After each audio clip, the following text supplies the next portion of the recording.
To my channel. My name is Brian, and this is where MAGA comes to talk. Oh boy, I woke up to some, well, amazing news about Karine Jean-Pierre, and she is one of the weakest White House press secretaries I've ever seen, and I've seen a whole bunch of them. I've seen great ones and seen some weak ones. Jean-Pierre is one of the worst. And, you know, she's often criticized by Republicans, by MAGA people like myself. But now we find out there was a White House coup, which I'm going to detail right now, to get rid of Jean-Pierre. And now that this has gone public, you got to ask yourself, is she more likely to be out? Now, there's a lot of reporting on this. New York Post has an article, and their article is titled, "Inside the Failed White House Coup to Oust Biden Press Secretary Karine Jean-Pierre." If you're new to my channel, subscribe.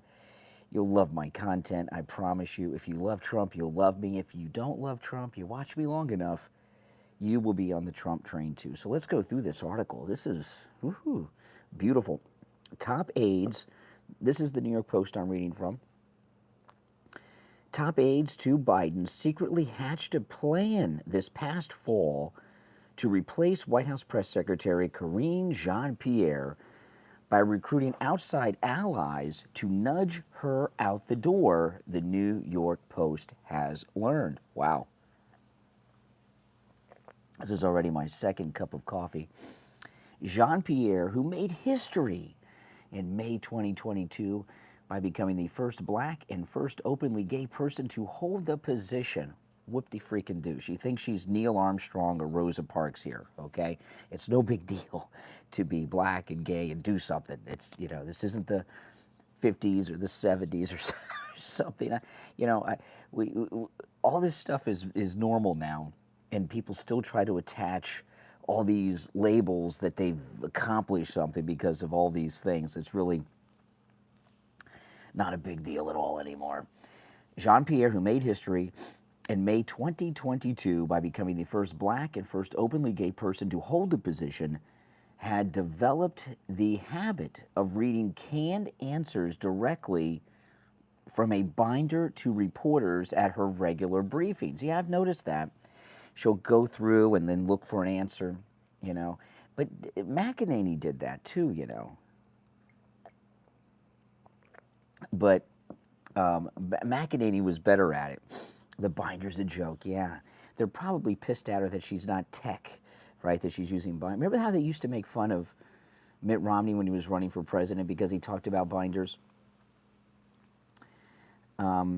The habit of reading canned answers directly from a binder to reporters at her regular briefings, offering what her superiors viewed as a less than compelling pitch for the 81-year-old Biden as he readied his re-election campaign. You know, I saw her once on Air Force One with Biden, and Biden was on Air Force One doing, what do they call those things, gaggle with reporters, like all these fancy names. He's talking to reporters, and they're asking him questions. He's answering questions. Jean-Pierre is kind of behind, next to him, over one of his shoulders, and she interrupted and started to answer for him. And Biden turned around and said, "Don't interrupt me again." And she said, "Yes, sir." Like, you know. So maybe it was that got her in trouble. I know, who cares about her race and her sexuality? Well, she sucks at her job. She has no skills, so she hides behind all of that as a shield to protect her from being, you know, terminated for incompetence. Well, thank you, David. Welcome to the channel, and you will most definitely love my content, and welcome. And, you know, I'm not in my regular studio, but when I'm in one of my studios, radio studio, or my studio here at home, I take live calls here on my channel. Let's see here. De facto White House Communications Chief Anita Dunn. Now, Anita Dunn, she has this habit, doing this. You ever see Anita Dunn? She worked for Obama, and Anita Dunn, I can't remember what it was, but Glenn Beck did a bit on her when she worked for Obama about something she said about Mao. I can't remember what it was. And they showed a speech of hers, and and Anita Dunn does this constantly. It's a tick.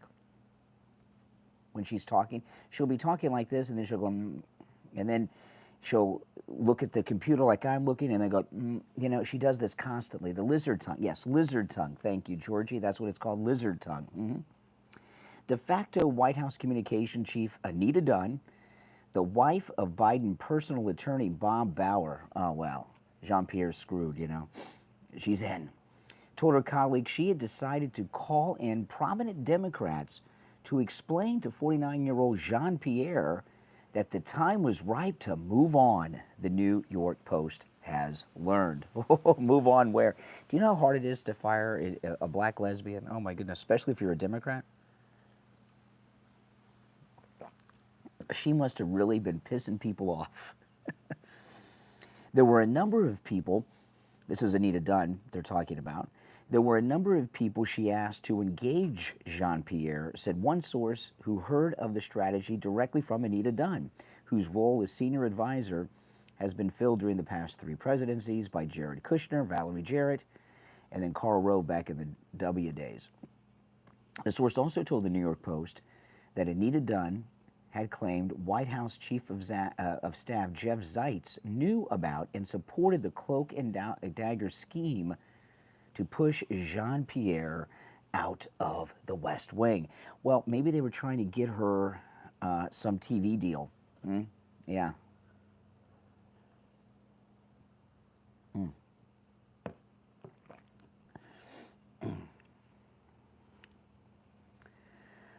You're tired of all of us. Why? Tired of making America great again. I don't know why that would tire you. Jean-Pierre, the source added, had been in the job for 1.5 years at that point, which is pretty standard tenure for a press secretary in what is admittedly a very demanding job. And Jeff, that's Biden's chief of staff, who's probably running the country, and Anita Dunn tried to have folks that she would listen to and trust talk to her about why it might be wise to do that. Move on, quit. They're trying to get her to quit. Jean-Pierre's predecessor, Jen Psaki, who scored that big MSNBC deal, was press secretary for 1 week shy of 16 months before leaving to take a job as host and analyst at MSDNC, or MS13BC, whichever you prefer. A second source, see, this is a good old-fashioned story with multiple sources. A second source told the New York Post that Jeff and Anita were trying to find Karine a graceful exit because of the ugly optics of removing her against her will. There's a huge diversity issue, and they're afraid of what folks are going to say. See, being black and gay, they're worried about people, You know, it's interesting. They make history. The Neil Armstrong of press secretaries, first female, gay, black press secretary, so they get hailed as that. So if they don't think she's doing a good job and they want to get rid of her, all of a sudden they're racist homophobes. You can't, these Democrats, they get themselves in these catch-22s. Let's see here. Let me go back. There's a huge diversity issue, and they're afraid of what folks are going to say, added the source, who said they learned of the effort from multiple people briefed by Anita Dunn and confirmed at least one person from outside the administration did speak with Jean-Pierre. The revelation of Anita Dunn's plan is likely to make for awkward workplace dynamics, the first source said, but is unlikely to result in Jean-Pierre's departure. Oh, man. Why do you want to replace? She sucks. She's doing a terrible job. And now people know how much she sucks, and she's got to go up there knowing. I mean, think about what it's like for her now to go up there, and everyone knows they try to get rid of her. And believe me, she's not happy. She has been pretty consistent in telling people from the minute she got the job that she was going to stay through the election, the source says. I think Karine Jean-Pierre has decided to stay come hell or high water, and that's that. Well, who the hell does she think she is? She leaked the story for sympathy to keep her job. She might have. While Jean-Pierre isn't going anywhere, the issues that brought about Dunn's failed machinations remain, with both sources saying the press secretary is too reliant on notes to provide the pushback and quick thinking needed to effectively champion Biden's cause. Well, she's out there advocating for a sinking ship. She's out there advocating that the United States has no southern border, that Islamic radical students have a right to take over our institutions, that Israel doesn't have a right to exist, and that the biggest tax hike of my adult life is the good thing. You know, I mean, give me a break. How can you get up there and be, you know, this is so typical of these Democrats. I don't like Jean-Pierre, okay? She's a terrible person. But Biden's a failure. He's a crook, right? He has his entire family doing crime and money laundering for him. He started a war with Russia so he could steal money from Ukraine and pay off the military-industrial complex. Biden's erased the southern border. Illegals are coming here and raping and murdering our women, bringing the poison of fentanyl into this country. Inflation is at the highest point in my adult life, maybe my entire life, but certainly my adult life and the adult life and working life of most Americans. I mean, the list goes on, and he's not doing well in the polls. Trump, thankfully, the greatest president ever, is beating him in all the swing state polls. It's not his fault. It's because Jean-Pierre is reading the answers from the binder. That's not the problem. The problem's you, Joe Biden. You know, but that's how liberals can't take responsibility. Let's see. I lost my place here. While Jean-Pierre isn't going anywhere, the issues that brought about Dunn's failed machinations remain, with both sources saying the press secretary is too reliant on notes to provide the pushback and quick thinking needed to effectively champion Biden's cause. What's Biden's cause? To F over Americans and to replace American citizens with South Americans? And what's his cause, right? Let's see here. Karine does not have an understanding of the issues, and she reads the book, the binder, word for word, said a second source, adding that the situation is made worse by the fact that she thinks she's doing an amazing job. And, you know, this thing about thinking she does an amazing job, because Jean-Pierre has gotten through life by being the first black, gay, lesbian person to do whatever it is she does. She's never really been held accountable for the quality of her job. I saw her on an interview a few months ago, and it was so arrogant. She said everything she does is historic. What does that mean? If she leaves the press briefing room and goes to the ladies' room and goes to the bathrooms, that's historic. Everything she does, she says, is historic. And, you know, there were great historical figures, the great Martin Luther King, the great Rosa Parks. John Lewis in later life became a Democrat hack, but when John Lewis was a young man, he was an American hero, a freedom rider. There are many African Americans who have done great things for the cause of civil rights. Gays, there have been, I knew a guy when I first started in radio here in Florida. He was the #1 guy in Miami for years and years and years. He's dead. Neil Rogers, he was gay. He came out of the closet on the radio in the 70s. That was risky. Now, you know, kids surprise their parents by coming out of the closet as straight. So Jean-Pierre, it's interesting, she thinks she's doing an amazing job. The fact that she thinks she's doing an amazing job shows that she's mentally incompetent to do any job. Okay, she doesn't have a grasp of the issues and doesn't spend the time to learn, a source said. These issues are not second nature to people. Israel and Gaza is a perfect example. It's very nuanced. Jen Psaki would have calls with people to feel well-versed enough to go into the briefing. So Jen Psaki, they're saying, if there was a topic or an issue she didn't have a full grasp of, she'd call some people and get briefed so she could go up there and fake it during a press briefing. Jean-Pierre knows all the answers, see? She knows everything. It's all in the binder.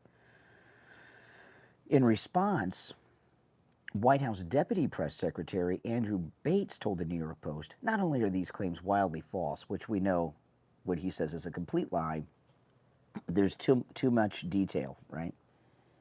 Let's see here. But the reality is the polar opposite. Karine was never approached by anyone with such a message. She spends 4 hours preparing every day, and neither Jeff nor Anita did any such thing. Both have been unflinchingly supportive of her. So now they've lied. You know, the thing about like my job, I got to talk about the news, the issues. Things come up all the time. Ukraine, the fight for Israel's survival against this terrorism, and the supporters against Israel. I've been doing this for over 30 years now. So, and these other people like Jen Psaki and others that they're talking about here have had a lot of experience.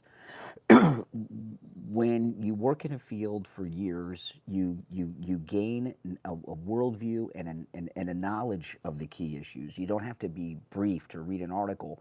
And when events happen, you have enough knowledge from your life experience that you're an expert, or you can sound like an expert. She has no knowledge of any of these issues. This article is so well sourced, and it's not so much the binder that's the problem, and I'm not going to defend Jean-Pierre, but the problem's Biden and the Democrats, right? Their failed policies and what they're putting the country through. The Deputy White House Press Secretary Andrew Bates added, every press secretary uses the binder. Why is she being singled out? See, they're trying to fall on this black lesbian thing. Why is she being singled out? In December, not long after word of Anita Dunn's plans circulated the White House, Jean-Pierre received and rejected an unsolicited offer to become president of Emily's List, a major Democratic group that raises money for female candidates who support expanded abortion rights. Yeah, Emily's List is a disgusting group. And so that's what they do. They tried to give her a job, a high-paying job, to get her out, and she turned it down. Well, now she might have a hard time securing one of those good jobs because word's out on the street that she sucks, and they tried to get her out by offering her a job, and she turned it down. When NBC News reported the offer in February, NBC says Jean-Pierre had told the group she was committed to the president and I'm not going anywhere. Both the initial offer to Jean-Pierre from Emily's List and his disclosure to NBC are topics of intrigue within the White House, with theories suggesting the hand of Anita Dunn behind the approach and Jean-Pierre behind the leak. Emily's List did not respond to a request for comment. Now, this also shows that there is friction and division. And this is a big problem for her in that job because the White House spokespeople that have been the best spokespeople are people that are in the Oval Office meetings with the president, whoever they are, Republican or Democrat. And she's not in the inner circle anymore. So she's not in on all the meetings. And just being in the meetings, she hears everything and is knowledgeable about what's going on. And now that they've probably cut her out of most meetings, she doesn't know what the hell's going on in the White House. That puts her at even a greater disadvantage to be the spokesperson, right? And basically what she's doing is saying, you can't fire me. I'm black and gay. You can't fire me. I'll call you racist homophobes. This is what she's threatening. Let's see here. In December, Anita Dunn appeared to have accepted that Jean-Pierre was secure in her post. A West Wing official supportive of Jean-Pierre provided the New York Post with a text from an email written by Anita Dunn ahead of Washington Post media reporter Paul Farrell's December 11th article that noted National Security Council spokesman John Kirby's increased profile as co-briefer along Jean-Pierre. Dunn wrote in the message, Jean-Pierre isn't going anywhere. I don't think she's happy about it.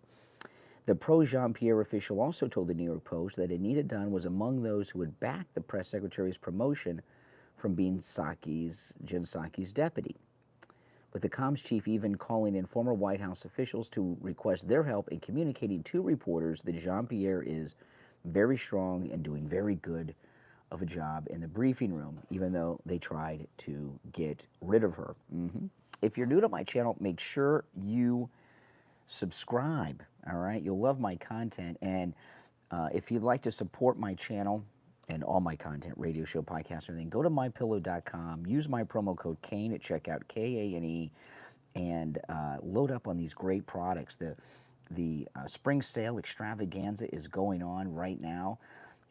Huge sales on the MyPillow sheets, which I sleep on every night. The MyPillow 2.0 with temperature regulating technology that keeps your head the perfect temperature all night long. You'll never turn the pillow over looking for the cool side again. Is buy one, get one free.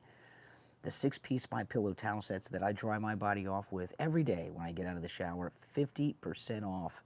And these are the best towels you've ever owned. I love mine. But you can use my promo code KANE at checkout, K-A-N-E, on all the specials at mypillow.com. And, of course, free shipping on orders over $75, okay? And, yeah, great deals. And remember, you're supporting all of my content when you use my promo code KANE at checkout and make my content possible. Okay, all right, so back to this. Jean-Pierre, Anita Dunn, and other White House officials tried to get her fired from the White House and failed. Let's see here. One ex-official says she's an incredibly quick study on a variety of policy issues that she has to be appraised of every single day. So they're saying here she doesn't know anything, but they give her a quick briefing so she can go out and pretend and fake being knowledgeable. Those with less glowing reviews acknowledge Jean-Pierre is not short of confidence. I think everyone's resigned to the fact that she's not going anywhere on her own, said the second source, who described Anita Dunn's autumn conversations. She, meaning Jean-Pierre, she thinks she's doing a really good job and thinks the president wants her to stay. What Biden really wants was unclear to the sources of the New York Post. A third source familiar with administration dynamics and skeptical of Jean-Pierre's performance say the president trusts his senior advisors to manage the team as needed, so he's staying out of it. Now, this next section, there's a little bold print here. Serious tension. Again, I'm reading from the New York Post article on the attempt to get Jean-Pierre out at the White House. Okay. Kirby, who's a real weirdo. Isn't Kirby a weirdo? Kirby, who has 2 stints as Pentagon press secretary under his belt and also fronted State Department briefings in the final 20 months of the Obama administration, has shared the stage with Jean-Pierre at most White House briefings since Hamas terrorists massacred about 1,200 people in Israel on October 7th, contributing to what one source has called serious tension within the West Wing. Sometimes he talks to her and she acts as if he is not talking, said a fourth source familiar with the situation and critical of Jean-Pierre. So Kirby, they're in meetings and she just ignores him in the meetings. Wow. Another source to the New York Post says Jean-Pierre has been pretty aggressive about marking her territory with Kirby. I'm sorry, I'm having some allergies to the cats. My daughter's visiting. We're going on our cruise to Aruba today, and she has her cats here to stay here in Florida. She brought them from California. So we have 3 cats in the house, and I'm allergic to cats. I can handle 1 cat, but 3 is affecting me, so I'm having some breathing issues. My apologies. Kirby, who is widely respected by journalists as a valuable source of both information and sound bites, has requested to pick out who asks him questions at briefings, but Jean-Pierre has not agreed to allow him to do so. So she's running the meetings. Anita Dunn has supported Kirby's ask, said the fourth source, but still Jean-Pierre has not relented, even after Kirby's desire was publicly reported by Axios in January. So this girl's got, hey, Jeff from Maine, welcome, welcome.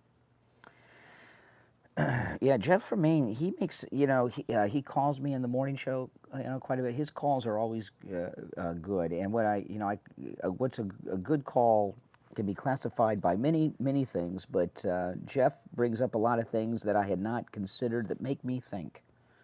So that's always good. I love it when somebody will call me or suggest something that I haven't thought of before. I'm like, oh, I didn't think about it that way. Not many callers can do that, I'll tell you. Let's see here. Kirby, Kirby's a real weirdo, okay? Before he was the Pentagon spokesperson, he was an admiral. And he resigned and retired as an admiral to be the spokesperson at the Pentagon. And I always thought that was weird because when you're an admiral and you walk into a room, unless there's a higher ranking admiral, everybody stands up and everything else, and it's pretty prestigious. Being an admiral is a pretty big deal.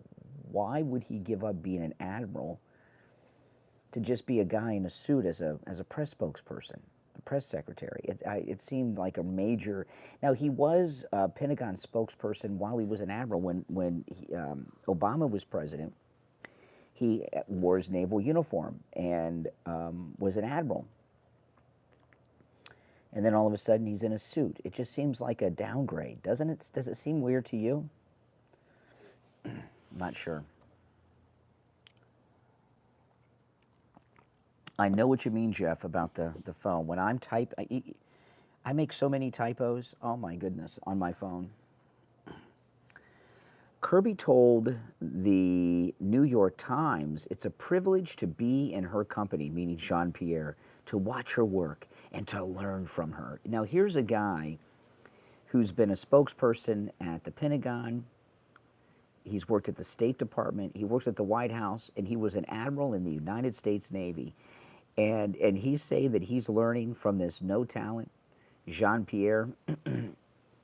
Yeah, all right. Do you think he believes that?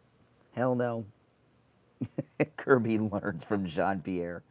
Kirby can't learn from anybody. He's a psychopath. He looks insane to me. And he just got a promotion to be some kind of special advisor. Since Biden's checked out, Kirby may be running the Navy. The Defense Secretary, Lloyd Austin's a moron. He's dumber than Jean-Pierre. The Gray Lady did not publish Jean-Pierre's statement on Kirby, but it was provided to the New York Post. And this is Jean-Pierre's statement on Kirby.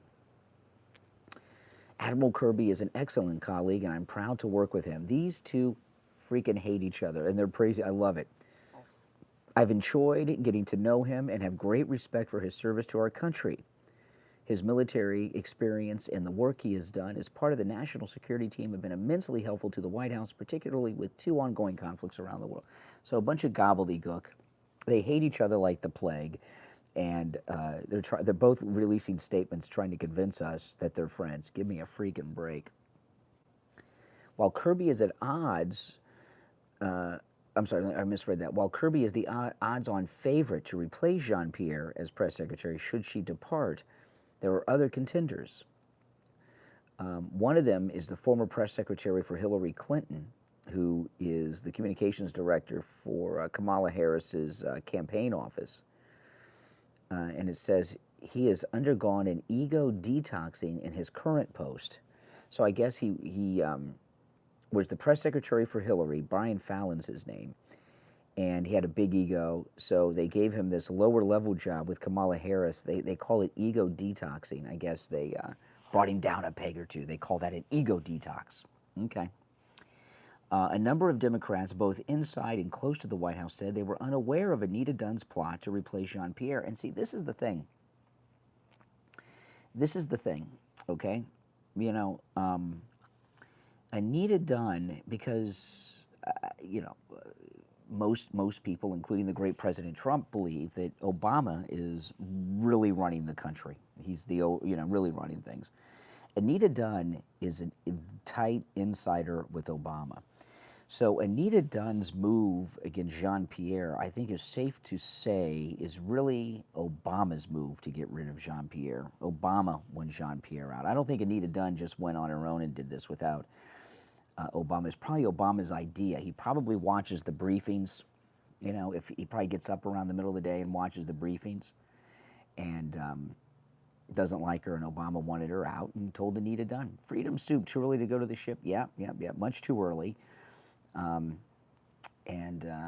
did pack last night, so, but it's much too early. But I get up early, and I got a long day because we got a lot of activities on the ship today for our group. So it's going to be a rough one for me today.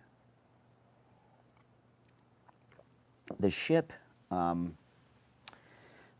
probably has not even docked yet. It's coming back from another cruise this morning, so it's probably maybe coming into port about now. So someone's sleeping in my bed probably right now. Today, we are leaving today. The ship actually leaves in the afternoon around 4, between 4 and 5. But you know, I get on the ship as early as possible.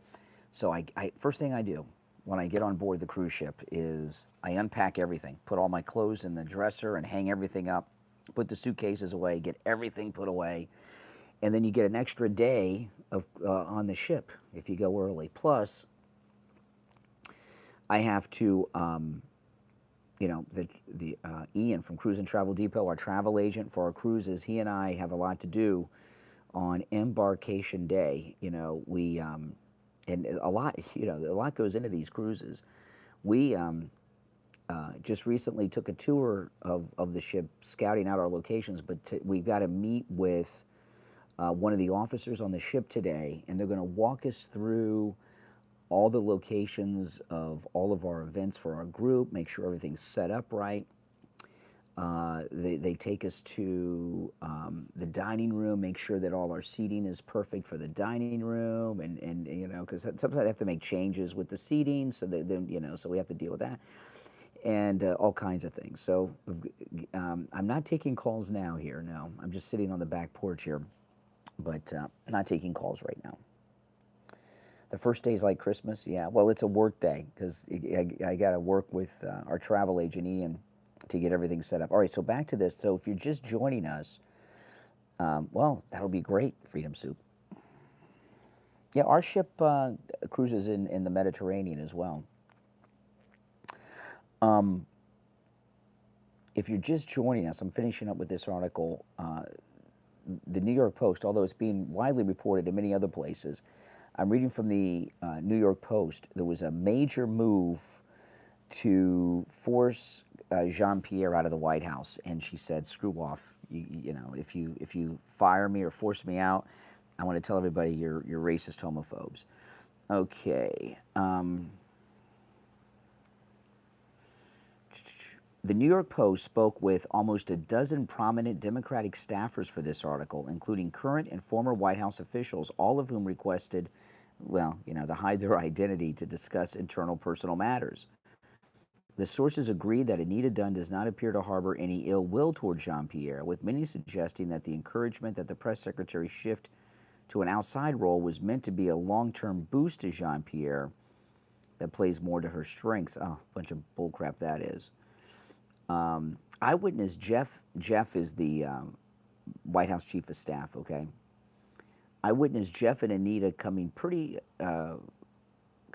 hard to Karine's defense after this story first started leaking out in Axios. Now she's in big trouble. She is in big trouble, and you know, these fancy job offers may start to dry up. She's not as well liked or as connected. I probably will bring maybe just one. I overpack so much, so I might just bring this one. Nah. So I was reading this other story, and you may have heard this story. Mitch McConnell talked to Zelensky and apologized to Zelensky.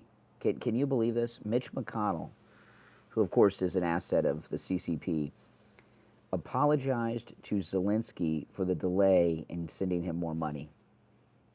Listen to this. This is in the Daily Fetched. Republican Senate Minority Leader Mitch McConnell said he apologized to Zelensky for failing to send the tax dollars in aid to his country fast enough. On Face the Nation, Mitch McConnell discussed approving the supplemental aid. I mean, why is he apologizing? First off, we shouldn't be, they should be giving us money, Ukraine. You know, and I'll throw this out to you guys. You can let me know in the chat what you think about this. If you're not watching live, let me know in the comments. After the god-awful barbarism that happened October 7th in Israel with the Hamas attack, which was some of the most graphic things I've ever seen, that I wish I never would have seen any of it, I would have thought that because Zelensky got real panicked and also jealous that Israel was getting all the attention, and he was, you know, he and his friends were going to get cut off from the U.S. Treasury because of the barbarism that the Palestinian terrorists brought upon Israel. And I would have thought that Zelensky would have started showing us frontline combat operations in Ukraine. And I have not seen that. Have you? You know, we really don't have much evidence at all that there's major combat going on. And you think that we would. Why do you think that is? Why do you think we are not seeing combat operations inside Ukraine? No embedded journalists. Why do you think that is? You know, I think there's not much fighting. I think right now they're pretty much at a stalemate. Maybe they have no fighting, very little fighting, some skirmishes here and there. Yeah, Jeff says there hasn't been any. Exactly. Exactly.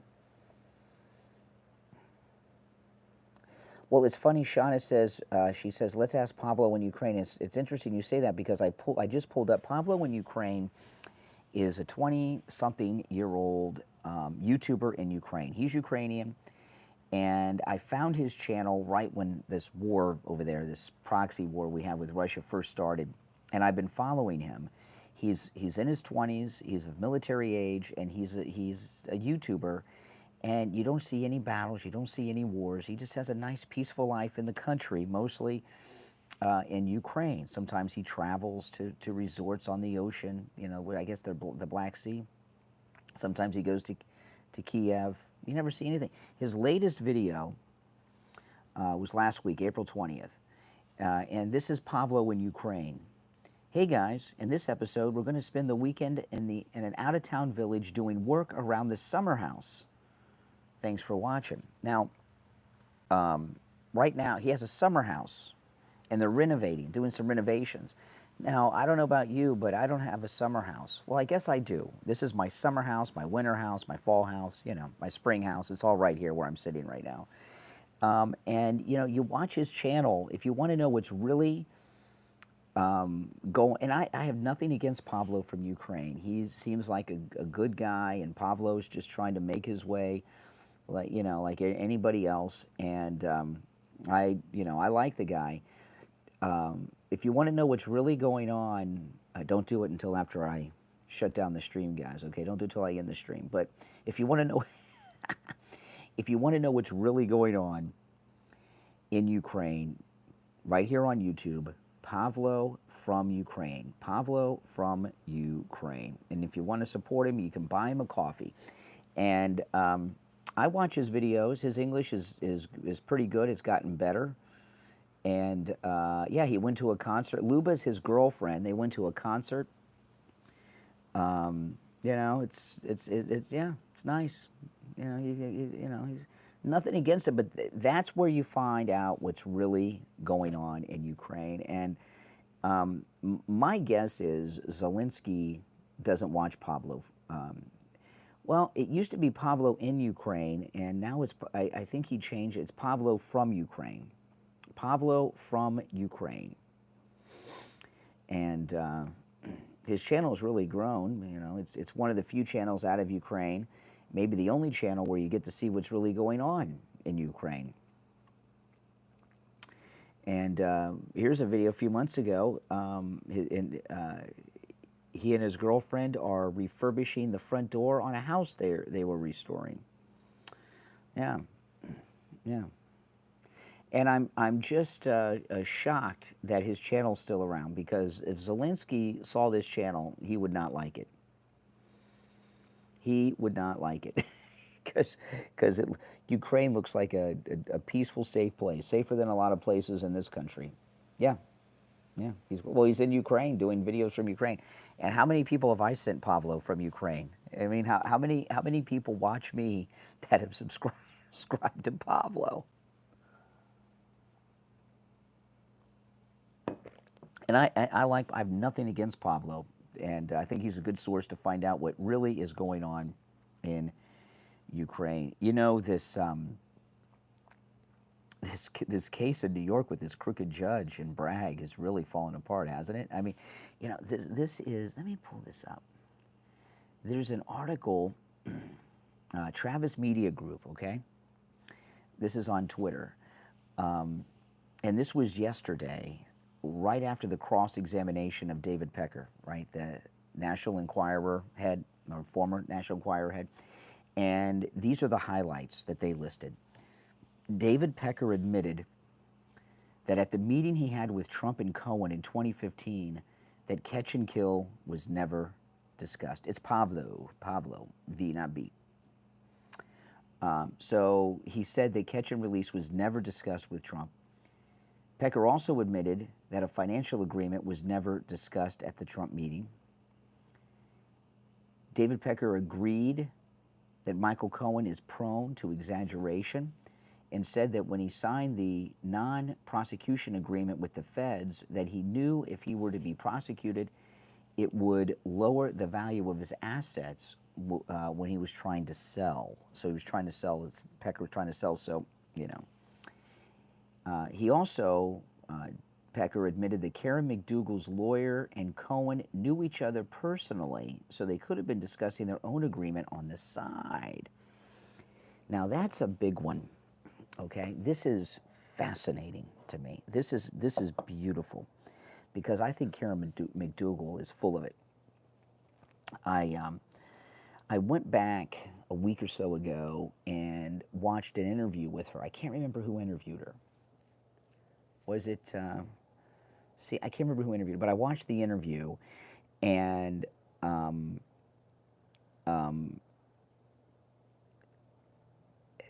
want to say it was Anderson Cooper, but I could be wrong.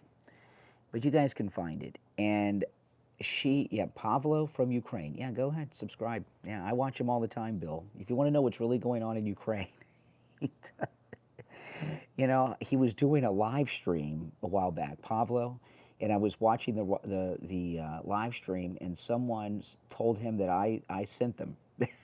they said, Brian Craig sent me here. I said, appreciate that, guys. Yeah. But anyway, I watched the Karen McDougal interview. Now, Karen McDougal, see, Pecker gave us a key piece of info here, which I'm going to explain to you. Karen McDougal's the Playboy model, okay? And she's you know, one of their witnesses, the crooked prosecution's witnesses. And what I was very surprised about with her is she had really no details about personal interactions with Trump, which, like Stormy Daniels, she had a lot of surface stuff. He was staying at a certain time at the Beverly Hills Hotel.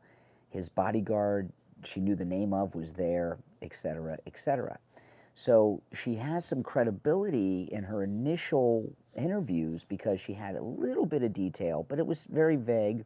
I'm not saying she had credibility. I'm talking about she, you know, the press and people that want to believe Karen McDougal think it's credible because she, knew he was staying at a certain time at the Beverly Hills Hotel, and his bodyguard, she knew by name, was there, and also knew the name of a secretary.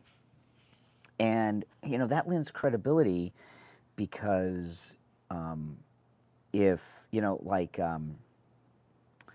with,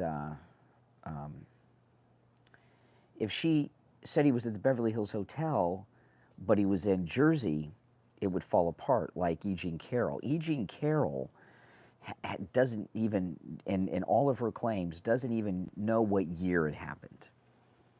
Because she's being very, E. Jean Carroll's being very specific about where this thing happened with her and Trump that, was total BS. But she doesn't know when it was, not even the year. And when you're being accused of something like rape, it's hard for you to make a defense if they don't even know what year. And the reason that is you can't alibi out, because maybe I was in Chicago that day. Maybe I was in Miami. Maybe I was visiting the site of my golf resort in Scotland. But if you don't even know the year, not to mention the month or the week, how can you alibi yourself out of that department store, right? Well, Karen McDougal had information. He was at the Beverly Hills Hotel on certain dates. His bodyguard, she knew by name, was with him. His secretary, and such. Well, now we get this information from David Pecker. David Pecker, this is in his testimony under oath in the courtroom this week, and this came out during the cross-examination with Trump's lawyers. David Pecker admitted that Karen McDougal's lawyer and Cohen knew each other personally. So Cohen was very likely, probably, and I believe, feeding details to Karen McDougal so that it would give her credibility. She knew what dates he was at the Beverly Hills Hotel, knew his bodyguard by name that was with him, knew his secretary's name, and maybe even able to produce a phone number or two, And maybe even a call from the secretary. She might even have calls from Trump's office. Who made those calls? Could have been Michael Cohen. Michael Cohen could have gotten Trump's assistant to call her, so she has him on the ID. Do you understand what I mean? So Michael Cohen concocted this whole thing against Trump.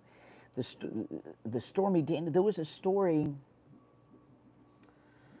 Was it in the Gateway Pundit about 4 to 6 weeks ago? That said, by the way, if you're new to my channel, make sure you subscribe. You will very much enjoy my content, I promise you. This is the most pro-Donald Trump MAGA place anywhere. This is most definitely where MAGA comes to talk.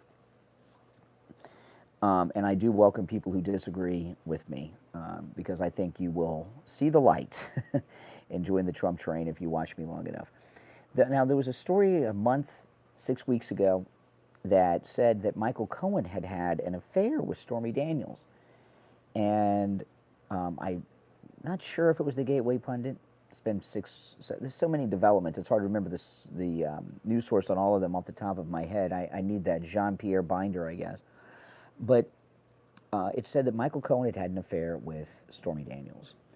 And it's very likely that Stormy Daniels and Michael Cohen hatched this whole idea themselves. Maybe Michael Cohen needed some money for something. Maybe she was extorting money from Michael Cohen, or maybe Michael Cohen wanted to steal some money from his wife from that home equity loan and came up with this thing. But Michael Cohen has a personal relationship with both of these women outside of Trump. Okay? So Michael Cohen, it looks to me as if Michael Cohen has a big role in what has happened here. And I think it's pretty obvious, don't you? And this testimony from Pecker that Michael Cohen is friends with Karen McDougal's lawyer, and he even said they could have been discussing their own agreement on the side, puts Michael Cohen, this sleaze bucket, behind all of this. So it's... and since the media want this to be true and the corrupt Democrats want all this to be true, they're taking this lunatic Michael Cohen and this whole ridiculous plot that he's hatched with both of these sex workers and taking Trump to court over it. It's absolutely amazing.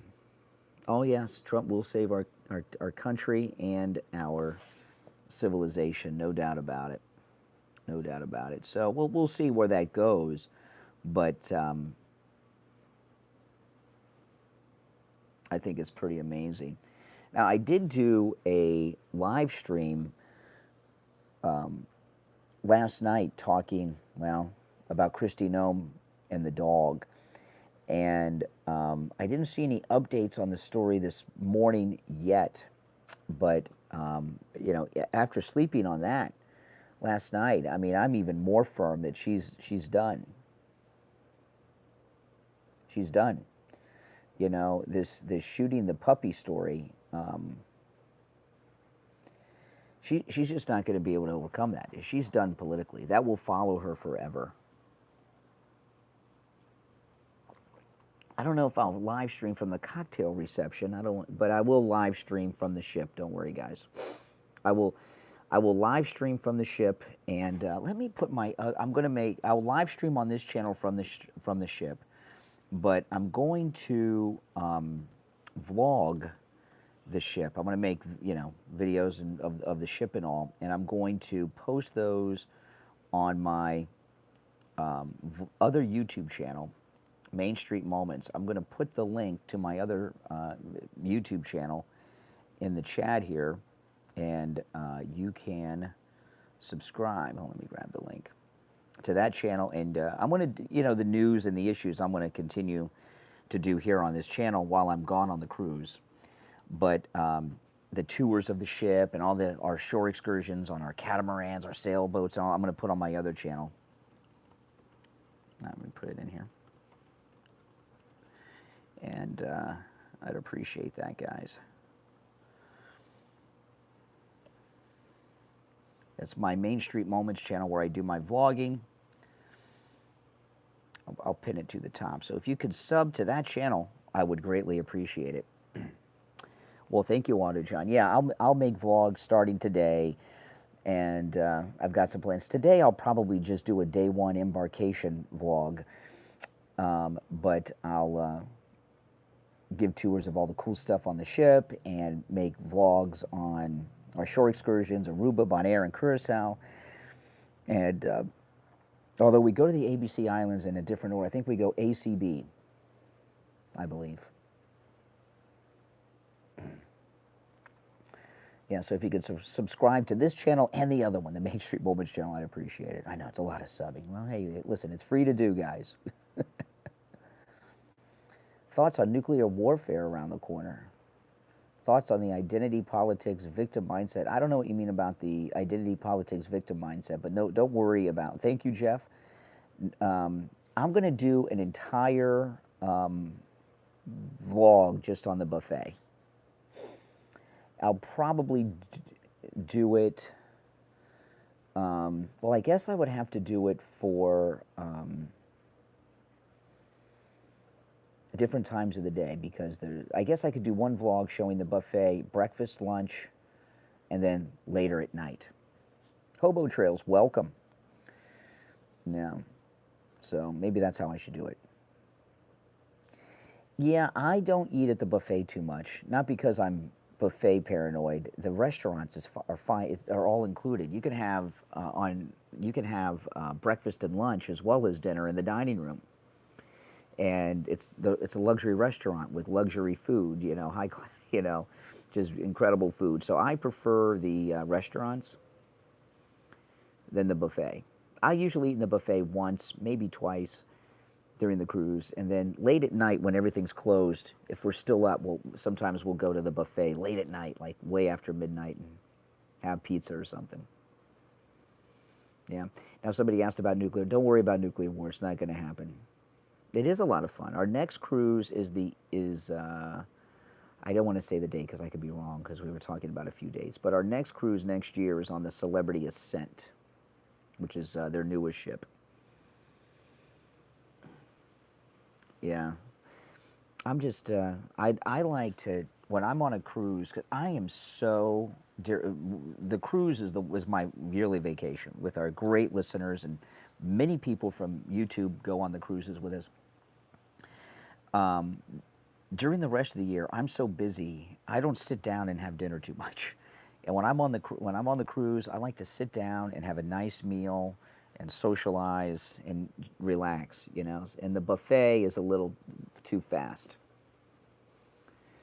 Make American men straight again. Well, this American man's straight, and I'm sure we have some straight American men in the chat.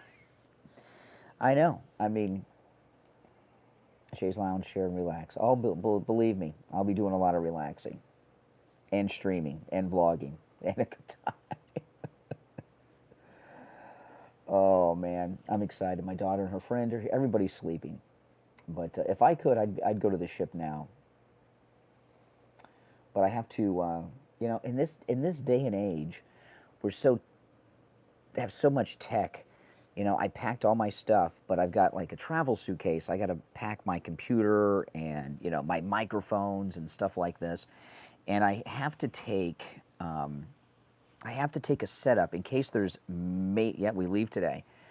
In case there's a major news story, we might have to go live on the radio next week. So I have to take equipment so that I can connect and go live on the radio if there's some major news next week. Yeah, so I bring a lot. But I appreciate everyone who's subbing to the Main Street Moments channel. All right, so getting back to the news a little bit. Hold on, there was some other stories I wanted to talk about.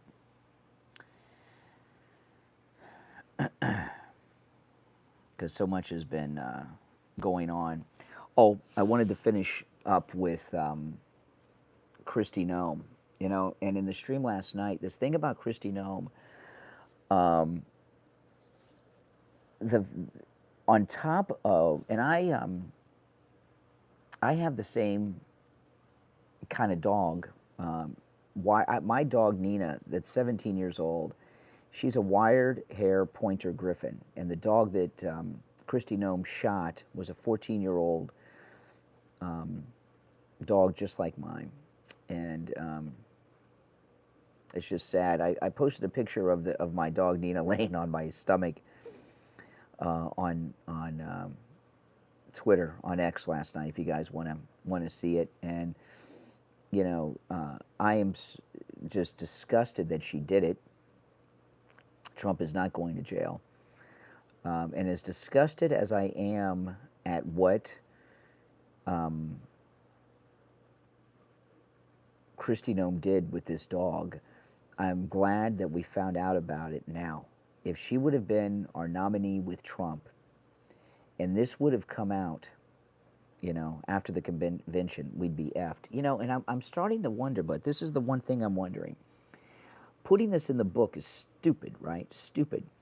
Maybe she knew that this was coming out. 14 months, yeah. Did I say years? No, the dog is 14. My dog is 17 years old. Her dog she shot dead was 14 months old. But this is one thought that just passed through my mind this morning thinking about the story. Kristi Noem, others may have known about this. Is it possible that she put this in the book, which seems insane to me, as a way to get the story out early, thinking that by the time the convention came around, it'd be old news? Oh, yeah. I did a whole stream going through the details of it. She threw it in a gravel pit and shot it dead. 14-month-old dog. And then she went and shot the family goat and threw it in the gravel pit, too. Oh, yeah. She's a sweet dog. She's a sweet dog. And, you know, and in America, we love our dogs. You know. No, she was, let me pull up the story. I went through this story last night, but let me go through it. This is in The Hill, okay?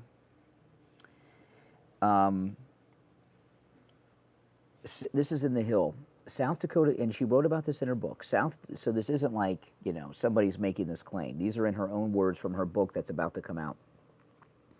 South Dakota Governor Kristi Noem, in her forthcoming book, describes shooting a family dog after a hunting trip. It's been reported in The Guardian, who first broke the story because they had an advance copy of the book. Kristi Noem's book is titled No Going Back, The Truth on What's Wrong with Politics and How We Move Forward. In the book, Governor Noem, who has been discussed as a possible running mate for President Trump, describes growing angry with the nearly 14-month-old Cricket, a wired-hair pointer, during a hunting trip. So the dog wasn't 14 months old, was just 13 months old. Kristi Noem shot the dog after taking it on a pheasant hunt. Noem writes that she had taken Cricket on the hunt, hoping the dog would learn from older dogs, but that instead the younger dog ruined the hunt by chasing all those birds and having the time of her life. On the way home, the dog escaped her truck, attacked a local family's chickens, grabbing one chicken at a time, crunching the chicken to death with one bite, then attacking another. When Noem tried to grab the dog, she wrote, it whipped around to bite her. Noem said she wrote the family a check for the dead chickens and helped them dispose of the carcasses littering the scene of the crime. Kristi Noem writes this in her book. I hated that dog, adding that Cricket was untrainable, dangerous, and worthless as a hunting dog. At that moment, Noem wrote, I realized I had to put her down. She then led Cricket to a gravel pit on her property and shot it, writing, it was not a pleasant job, but it had to be done. She goes on to write that she then killed, see, she was on a killing spree here. She then killed what she described as a nasty and mean male goat that smelled and liked to chase her children because it jumped when she first shot the goat. She needed 2 shots to put him down. And she had to go back into the house and get a second round, so the goat suffered. You know, if she had to put the dog down, and I don't agree that she had to put the dog down, the way she did it is abuse. You know, she could have called or taken the dog to a vet and put Cricket down humanely if that had to be done. Mark, the only thing I can think, because she was at the top of the MAGA list here to be VP, right? But I did tell you guys many times, I like Kristi Noem, but we don't know too much about her. Adoption, exactly. This dog didn't need to be put down. The only thing I can think of that would make any sense for her putting this sickness in a book is she knew the story was going to come out. She put it in the book so it's out early, and by the time the nominating convention comes around this summer, it would be old news, and she could get the nomination. That's my only guess. But I imagine we're going to find out. She said the dog tried to bite her. Well, I don't know if I buy all that. And Cat Turd on X is pissed, man. I did not know this. Cat Turd has, I guess, an animal rescue sanctuary, and I have seen several trainers that train hunting dogs that talked about the incident, and they're all disgusted by her. Very possible more stories. This isn't just something you do. You know, I mean, this is probably something she's done before. And that's not how you humanely put down an animal. This is not the 1800s. It says a lot about her. I mean, I think it's sick. I think it's sick. If, you know, I've known a lot of people. I've never known anyone that has shot their dog. Do you? Do you know anyone that shot their dog? No. Any of you watch Old Yeller? I think many of us have watched Old Yeller once. You know, when the dad shoots the dog, he even though Old Yeller had gone crazy, you know, they were reluctant to do it, right? Exactly. They were reluctant to shoot Old Yeller. I haven't watched that movie since I was a little kid. I'll never watch that movie again. It's on Disney Plus, I'm sure. No way in hell would I watch that movie. But even then, when the dog was mean and, you know, vicious, turned into Cujo, yeah, rabies, they were reluctant to shoot the dog. Not Kristi Noem. She didn't even think about it. And by the way, she did it right before the kids came home from school. The kids came home from school minutes later.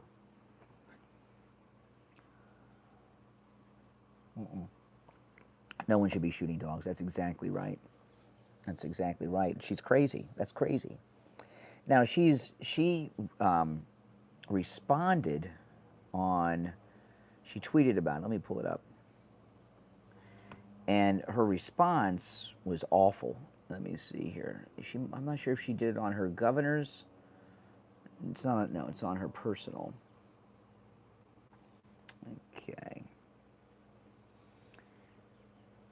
Okay. This was her response to it yesterday.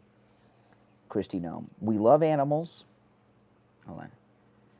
We love animals, but tough decisions like this happen all the time on a farm. See, she's hiding behind the farm, that animals aren't pets on farms. Sadly, we just had to put down 3 horses a few weeks ago that had been in our family for 25 years. This is what Kristi Noem tweeted. If you want more real, honest, and politically incorrect stories that'll have the media gasping, pre-order, no going back, and she puts in the book link. So she doesn't even realize how bad she looks. She's a psychopath.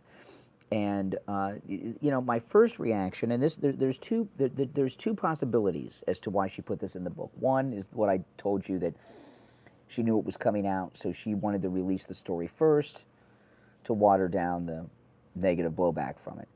The other possibility is, like a lot of women that want to show that they can handle things, they want to act tough. I'm as tough as a man, kind of thing. So she may have put it in there because she wanted to show people she was tough. But I'll tell you, her response with the book plug about it is sick. She even put a screenshot of the article about her killing the dog from The Guardian in that post. No, she, you know, there's, in America, we're so divided politically. There's very little in 2024 that brings Americans together. But one of them is the love of dogs. In this case, a puppy. 13 months old, that's a puppy to me still. And she has gone to a place that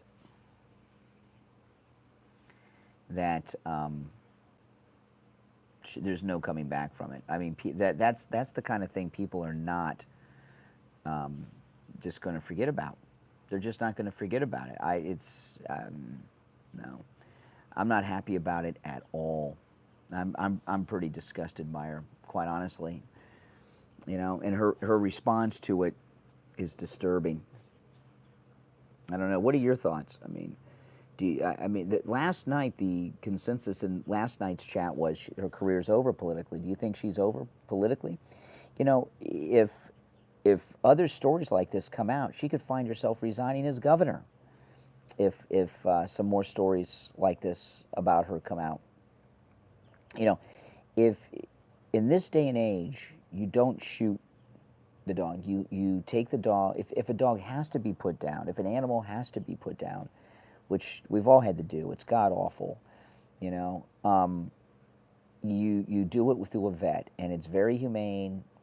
They first give them medication to relax them, you know, and then they give them the final one to stop the heart. But you don't shoot the animal. And with the goat didn't die with the first shot, and she was out of ammo, so she had to go in the house and get more ammo and come back and shoot the goat a second time. I mean, come on. What the hell? No, it sounds to me like she got pissed off. I mean, how many of us have had, I've had dogs over the years tear up my nice clothes and eat my shoes and destroy furniture, and you know, and my dog Nina at 17, she has so many health issues. I was talking about this last night. She has arthritis, and she has medication for her arthritis. But when she first wakes up in the morning, it's hard for her to get up in the morning. Once she gets up, she's fine. But she has a hard time getting up and walking at first. She walks all day, you know, once she's up. But that initial getting up is tough. And right before the stream, I did this. I go to her pet bed, her MyPillow pet bed. Of course, she loves her MyPillow pet bed, which helps her with her arthritis. I pick her up and I carry her outside to the grass and set her down in the grass, because it's so hard for her to get out of bed that first time because of the arthritis. I've been doing that every day for weeks. Did it just this morning, you know, and You know, and she because of her age, she has a lot of accidents in the house. You know, we're not going to shoot her, not going to put her down. You know, eventually I'm going to have to. This last week, she's gone down a little bit. People care more about animals than people. Yeah, that's true in many cases. And, you know, the thing about the liberals in this, the liberals are just going off on Kristi Noem. You know, they want her done, but they don't want to deport the killer of Laken Riley, right?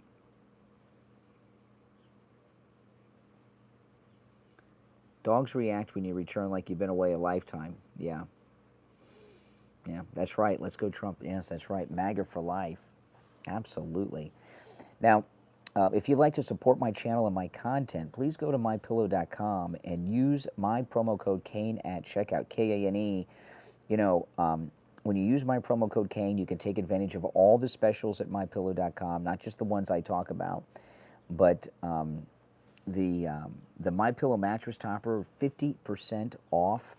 My wife was telling me on the podcast last night, one of our listeners to the podcast had written us, and my wife saw the message. I'd seen it. She told me about it on the podcast, that they had an old lumpy mattress that was lopsided. They got the MyPillow mattress topper. Now it's perfect.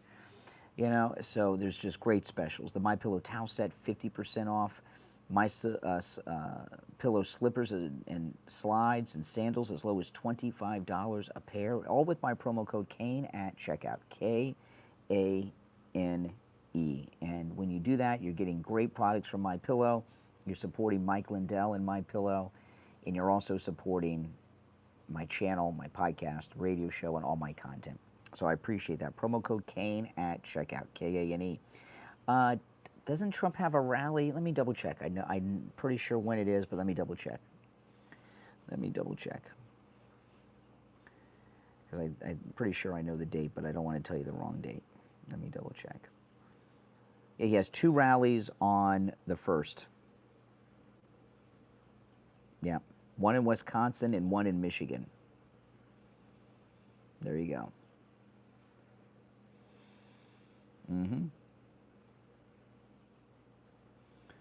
So, oh yeah, I'll be watching the rallies on the cruise. Absolutely, absolutely, I will. Mm-hmm. Yeah. Yeah, so much has happened. Well, there's no court on Monday. Monday, one of the alternate jurors has a dental appointment, so the judge has no court for the alternate juror's dental appointment. Of course, he won't stop court so President Trump can go to Barron's high school graduation. I mean, it's not even one of the regular jurors, an alternate juror. Give me a freaking break. And the one in Wisconsin, I don't know, is he going to go from the courtroom to Wisconsin? I don't know. I thought court was back on, well, let me see the dates. Hold on.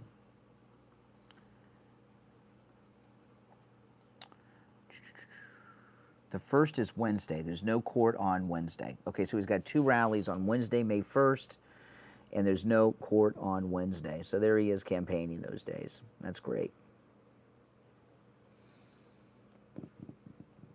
Welcome, everyone. Welcome.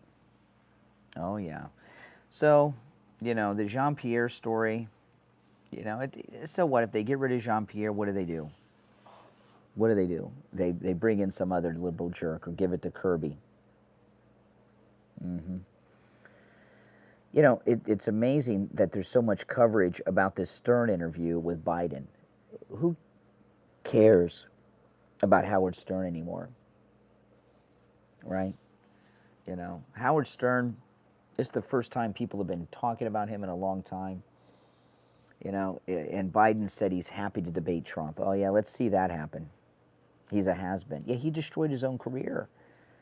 He fart-manned his whole career by becoming a very vocal never-Trumper. And the main thing that happened with Stern is he became such a wimp. He didn't leave his house for like 3 years. And my wife, we were talking about this on the podcast last night, and my wife thinks that this thing with Stern, afraid to leave his house, that his wife got him in that mindset as a way to control him, so he's not out partying and hanging out with all these celebs, like, you know. And maybe that's true, but he was always a pig. But he always took on the establishment. Now he's like an old he's like an old woman. He's lost in a non-factor. That's right. That's right. He's a non-factor. I mean, I had a lot of respect for him. Not you know, I never liked the vulgarities, but you know, he was on in the mornings doing that style of show, and every market he was in, he became #1, and beat these legendary morning zoo shows around the country. That's pretty amazing. You know, so I did have some respect for him in that matter, but he's an old man who acts like an old woman. You know, that's what it is. You know, it's really, it's no loss. Who cares? Yeah, I'm reading from a script. Pause. Yeah, Biden. How many times has Biden done that? Read the parentheses out loud. End of sentence. Remember that one? End of sentence. That was great. Pause. What an embarrassment. That's the guy that's got our lives in his hands. Wearing a wig does that. Yeah, he's transition. Yeah, he's wearing a wig. Grandma Howard. I like that. Yes. Yeah. Well, luckily I haven't lost any of my hair. So, but if I went bald, I'd go bald. You know. That's right. Got had head and bedhead this morning. But oh man, so I have to finish packing. I have to pack up my computers and stuff this morning. I'm ready to go now.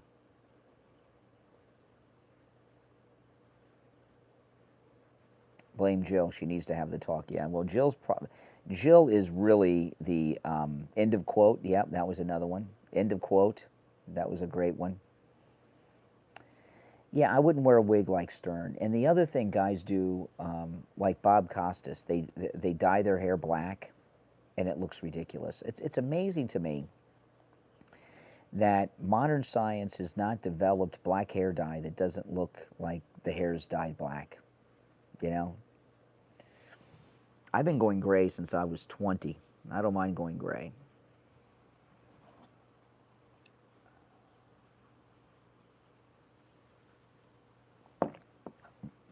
You know, but some of these guys, they can't handle it.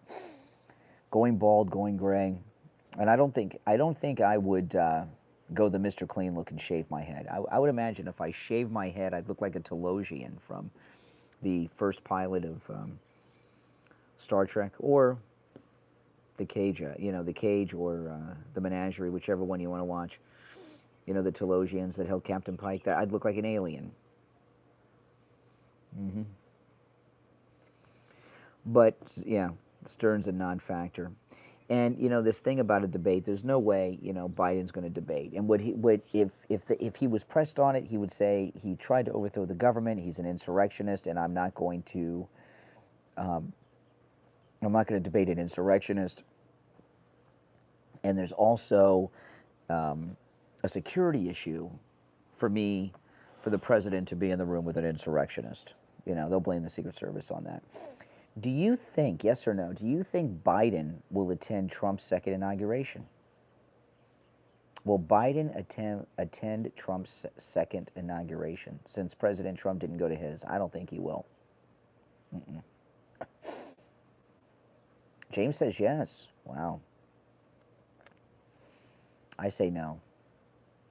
I don't want him there. Do you want him there?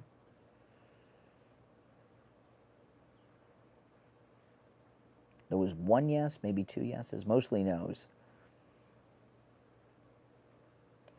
The first day on the ship, we have a sail away party where we meet at a nice viewing location outside at an outdoor bar, and as we sail out of the port, which is beautiful.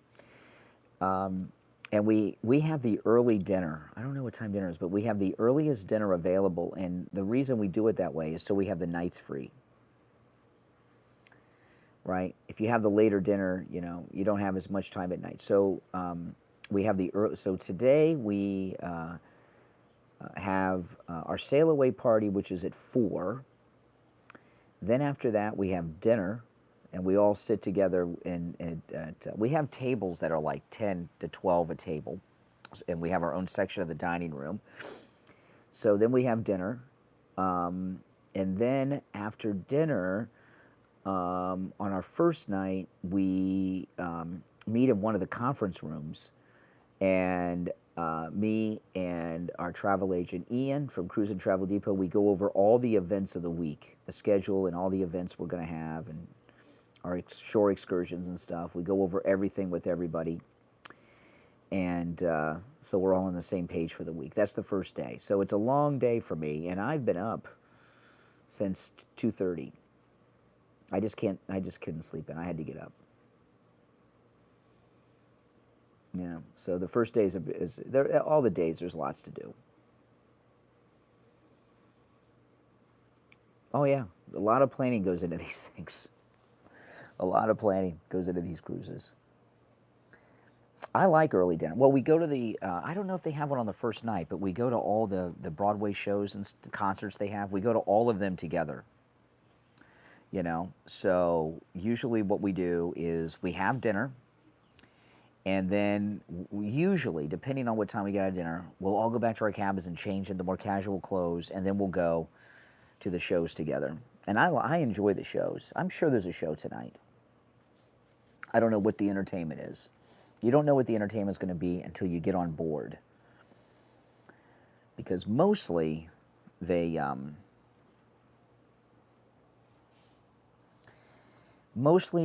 have the entertainment to match kind of the demo that's booked on the ships, believe it or not.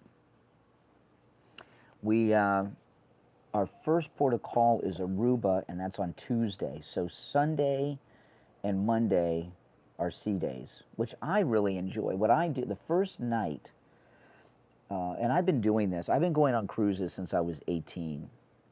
So the first night on every cruise, I always go as far forward, I go as high and as forward as I can go the first night out, because the first night, the ships are going like at their top speed they're going to go. So when it's dark, I go as far forward as I can go, high if I can, but as far forward as I can go, and just sit there, and I'm king of the world. And I'll usually take people with me. I don't do it by myself, and it's just fun to do. But I do love cruising. The thing I like about cruises is once you're on board, you don't have to worry about anything, right? You don't have to worry about transportation. Your hotel room's there. The food's all there. It's like stress-free. I love it. I think it's relaxing. In our cruises, we go on Celebrity, and that's right, king of the world, top of the world. There aren't that many kids. If there's 12 kids on board, that's a lot. So, and I kind of like being on a cruise that's adults. It's more relaxing. That's just me, I don't hate kids or dislike kids, but my kid's grown, and I don't need to be on a cruise for a week with a bunch of little kids screaming and stuff, right? That's just me. But everyone's got their own thing. But my daughter has a good time. So we go to Aruba's our first port of call. That's on Tuesday, I'm pretty sure. You can see, I have never gotten seasick on a cruise ship. Never. Never, never, never, never. Other people's kids can be annoying, yes. I mean, come on, that's a reality. Come on, Babe 510. Do you have to be vulgar? Come on.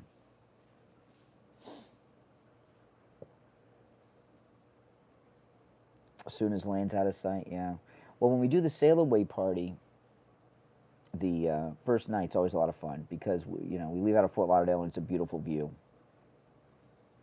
I've never once gotten seasick on a cruise ship, not once. I've been on a lot of them. You don't really feel too much rocking.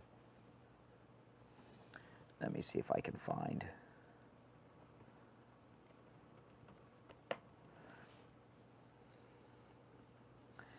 putting on the webcam to the port right now, but I don't think...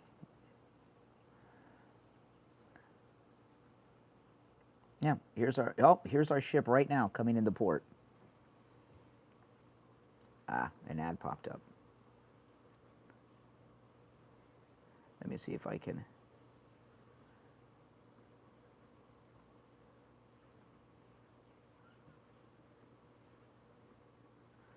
If I can blow it up.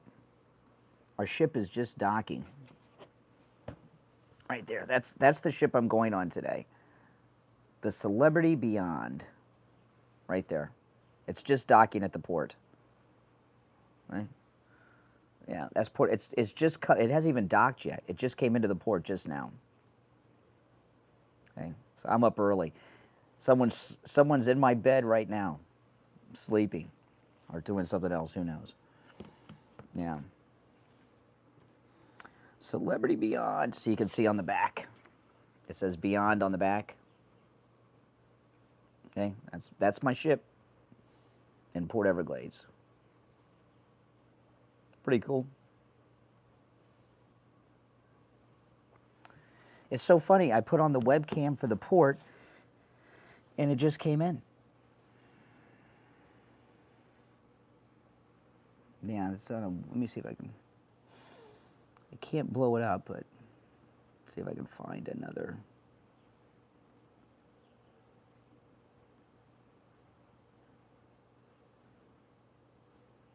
No. Let's see. I can find one. Yeah, it's a nice ship. Celebrity Beyond.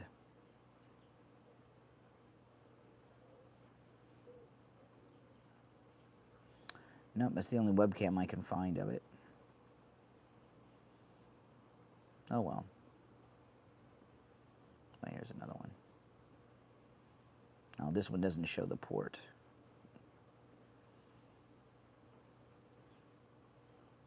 Well, you got to see it. It's a floating hotel. Yeah, it's beautiful. It's beautiful.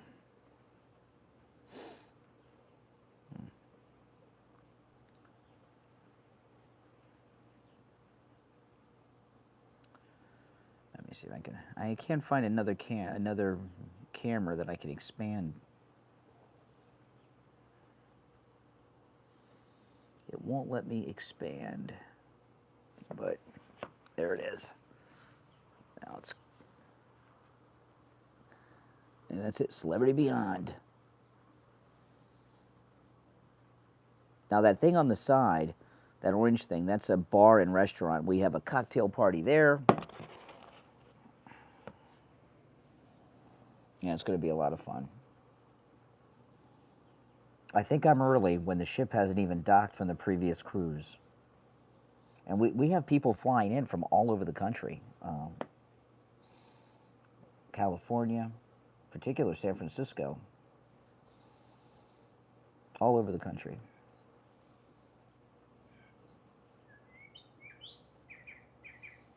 Yeah, it's portevergladeswebcam.com is where that is. So maybe if you watch, you can see us leave this afternoon. portevergladeswebcam.com.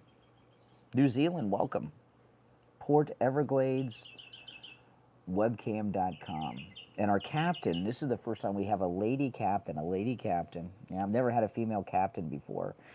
And she is pretty famous. Her name's Captain Kate.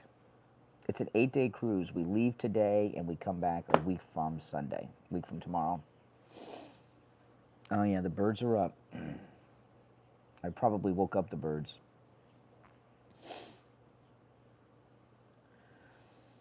A lady captain, Captain Kate. She's very famous. If you look her up, she has a YouTube channel, and she does a daily thing here. Let me find it because I watch her channel. Hold on. Let me find her channel. I'll tell you her channel.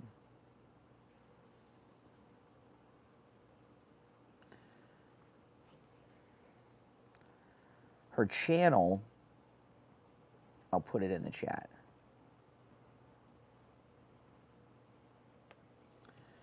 This is the YouTube channel for our lady captain. I'm going to put in the chat. And she does a video every day, captain's log every day, and tells you what happened the day before.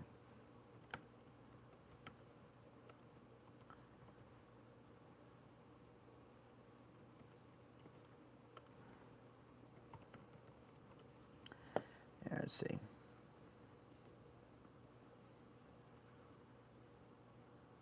Hold on. There you go. Yep, that'll take you to her channel. I just put the link in there. Captain Kate's channel. So go check that out and subscribe to her channel.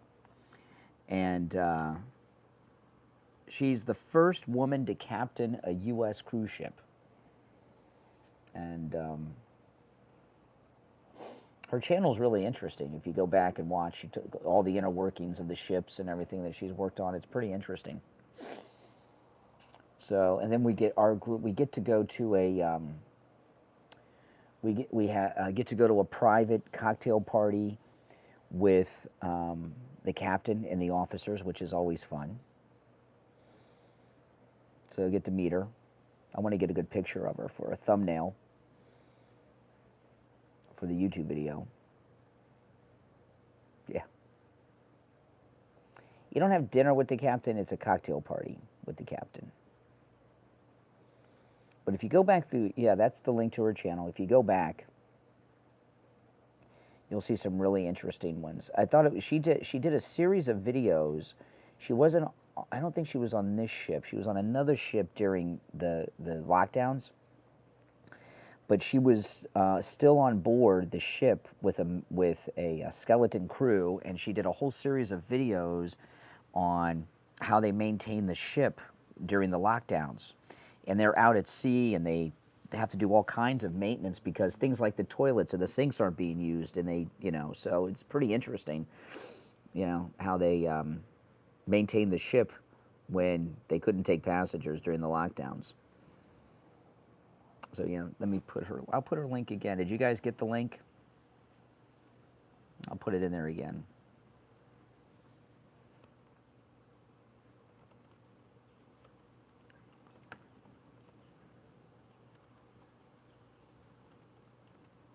And she'll be making videos every day that we are out there.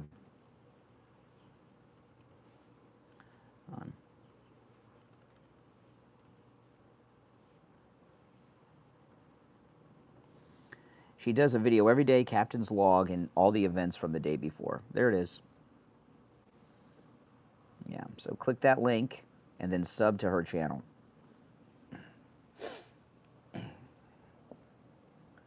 Yeah, I've been to Cozumel a couple times, never been to Jamaica. Welcome, everyone. Welcome, welcome, welcome. Yeah, if you missed the beginning of the stream, go back and rewind, and you can see what we were talking about first was Jean-Pierre being forced out of the lighthouse. Went through all the details of that, and we talked about Kristi Noem and shooting the dog and the goat. Well, thank you. Thank you. Thank you. I appreciate it. We're going to have a great time. Bon voyage. Yes, Denise, thank you. Yeah, I'm looking forward to it. Most definitely. See, it's docking now. I wish I could blow this up for you guys, but won't let me.